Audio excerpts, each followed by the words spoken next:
2 bulan jelang pendaftaran pemilu Presiden 2024, hasil survei Litbang Kompas menunjukkan elektabilitas Ganjar dan Prabowo bersaing ketat. Sementara elektabilitas Anies Baswedan belum berubah signifikan.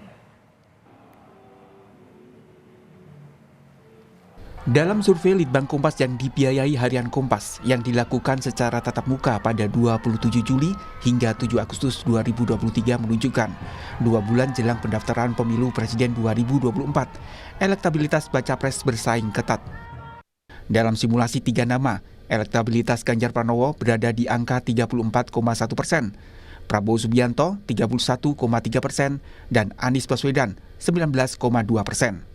Nah, suara Ganjar naik karena adanya konsolidasi partai yang tampak semakin jalan ya. Dan kemudian yang juga penting ini masa mengambang, terutama generasi Z yang sempat berpindah ke Prabowo pada saat kasus Piala Dunia U20 kemarin, kini mulai kembali memilih Ganjar. Cawapres belum ditentukan. Lalu juga kita lihat konstelasi berubah sangat cepat, terjadi koalisi-koalisi baru dan lain-lain, itu tentu akan berpengaruh. Jika dibandingkan hasil survei Litbang Kompas pada Mei 2023, elektabilitas Ganjar, Prabowo, dan Anies mengalami penurunan.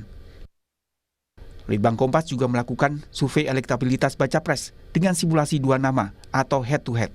Jika Prabowo dihadapkan dengan Ganjar Pranowo, elektabilitas Prabowo 52,9%. Sementara Ganjar 47,1%.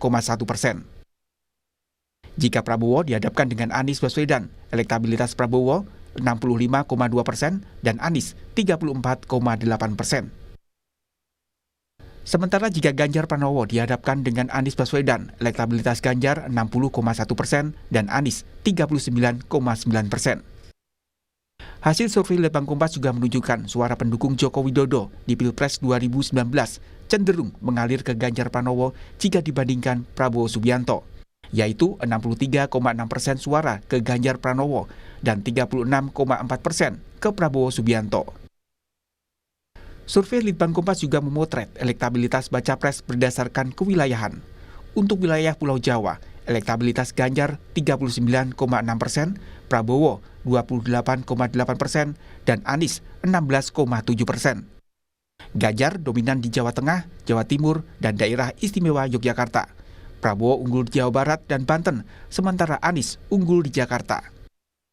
Untuk luar Jawa, elektabilitas Prabowo Subianto 34,7%, Ganjar Pranowo 27%, dan Anies Baswedan 22,3%. Jawa ini cenderung dikuasai oleh Ganjar ya. Dan dengan dukungan yang kami temukan saat ini 39,6% suara. Sementara Prabowo 28,8%, kemudian Anies di 16,7%. Nah, Ganjar ini menguasai Jawa Tengah, lalu Jawa Timur dan DIY terutama. Sedangkan Prabowo menguasai Jawa Barat dan Banten. Nah, kalau Anies ini masih unggul di Jakarta. Nah, kalau kita lihat di luar Jawa, ini memang cenderung dikuasai oleh Prabowo dengan persentase 34,7%, sementara Ganjar 27% dan Anies sekitar 22,3%. Selain figur bakal capres, nama bakal cawapres diprediksi akan jadi faktor penentu kemenangan di Pilpres 2024. Hingga saat ini belum ada baca pres yang resmi mengumumkan nama bacawa pres. Tim Liputan, Kompas TV.